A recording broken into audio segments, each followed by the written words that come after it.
On January 2023, I became the first person ever to visit Antarctica solo and unsupported.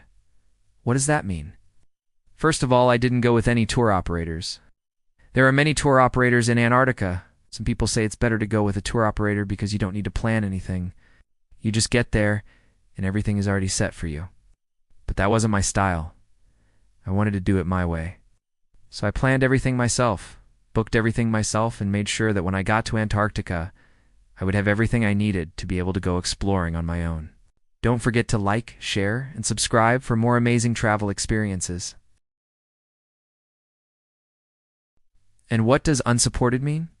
It means I didn't go with a team of people or any help from anybody. No Sherpas, no helicopters, no nothing.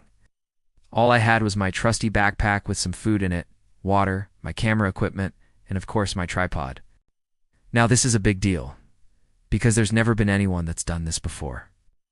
And the reason why is because Antarctica is very far away. It's very expensive to get there. You need a lot of preparation and a lot of time. Most importantly, Antarctica is a very hostile environment. So how did I pull this off?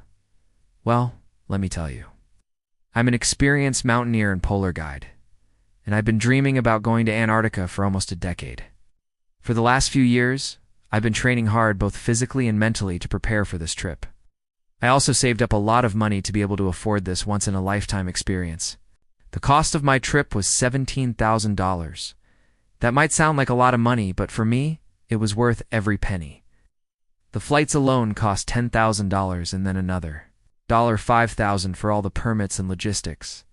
A lot of people have asked me if I had to pay a large sum of money for the guides and for them to allow me to go on this journey solo.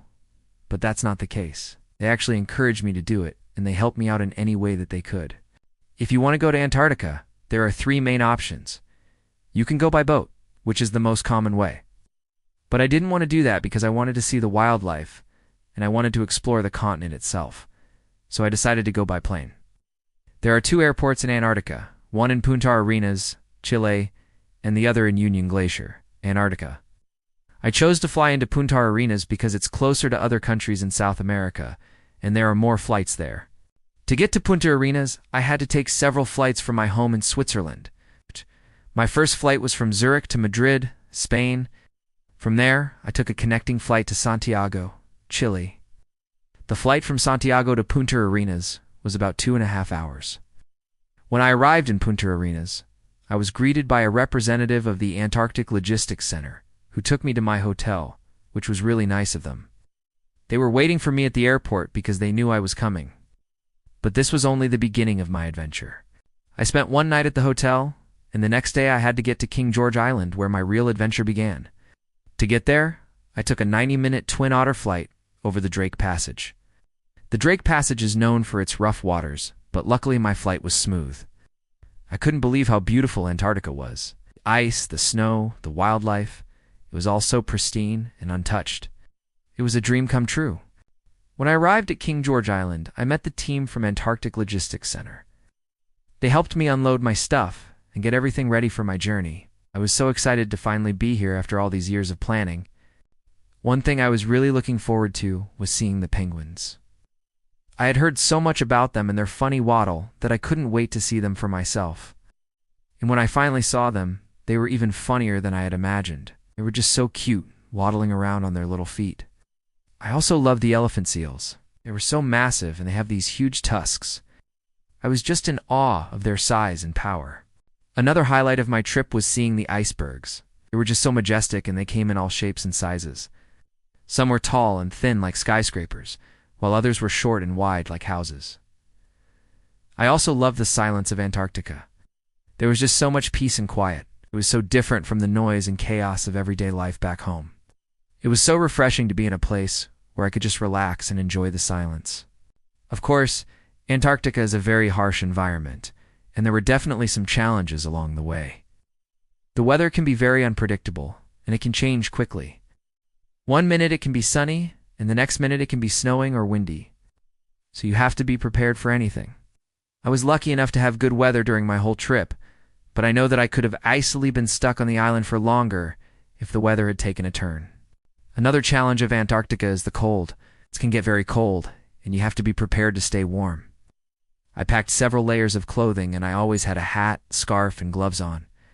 I was also very careful not to get wet because that can make things worse. Luckily, I didn't experience any extreme temperatures during my visit. But probably the biggest challenge of Antarctica is the isolation. There are no roads connecting the different parts of the continent, so you have to rely on planes to get around. And the planes don't always run on time because of the weather. This means that you can sometimes be stranded in one place for days without being able to move around. This can be very frustrating, but it's also part of the adventure. There were also some funny moments during my trip. One time I was walking through the snow, and I suddenly saw a penguin waddling towards me. Stopped and I started filming him, and he just kept coming closer and closer until he was right in front of me.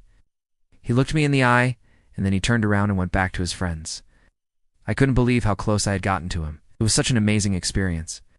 Another funny moment happened when I was taking pictures of a group of penguins. I was trying to get the perfect shot when suddenly one of the penguins started dancing. He was jumping up and down and swaying his body from side to side. It was so funny and unexpected. I couldn't stop laughing. After spending a week exploring Antarctica, it was time for me to head home. I had seen so much and experienced so much that I was exhausted, but also very happy. I felt like I had accomplished something really special. I'd been to Antarctica solo and unsupported, and I had survived. Since I returned from Antarctica, my life has changed a lot. I'm now a published author, and I've given talks about my trip all over the world. I'm also working on a documentary about my experience. It's been a whirlwind, but I wouldn't trade it for the world. If you're thinking about going to Antarctica, I highly recommend it. It's an experience that I will never forget. And who knows, maybe I'll see you there one day. Thanks for watching.